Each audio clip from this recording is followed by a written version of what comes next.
আপনার যত বড় উস্তাদ, আপনি তো 10 বছর, 10,000 বছর যারা গবেষণা করেছে তাদের কাছে কেন যান না গিয়ে এই এই প্রশ্নটা আপনারা করেন না কেন?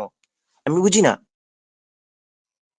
আরেকটা বিষয়, এই যে আমি যদি অনুমতি দেন আপনারা, এই যে বিষয়টা এখান থেকেই তো মানে আহলে কোরআন, এই শিপ্রা আপু যে আমার শুধুমাত্র মুখাতব, মুখাতব যে আমার শুধুমাত্র শিপ্রা আপু এরকম না, প্রত্যেকটা লোক যারা কোরআন হাদিস স্বীকার করে এই এই কথার উপরে যে এই হাদিসটা, এই হাদিসটা হচ্ছে যে মানে এই কি কি আমি হাদিসটা এই জন্য বিশ্বাস করি না যে হাদিসটা বিকৃত।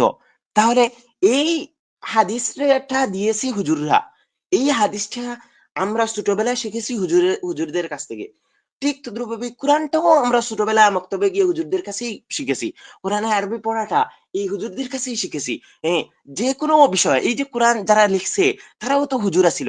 এই যে কোরআনটা, এই আমরা যে এই ছাপাখানায় গিয়ে কোরআন পাইতেছি, এই ছাপাখানার যারা প্রথমে কোরআনটা লিখছে তারা তো আর কোনো আম মানুষ ছিল না, হুজুরা ছিল।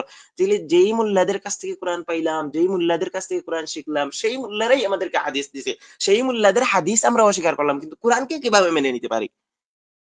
হাদিস অস্বীকার করে কিভাবে আমরা কোরআনকে মেনে নিতে পারি?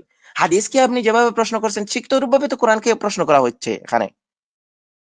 এখন আপনি কেন, আপনি চুপ কেন?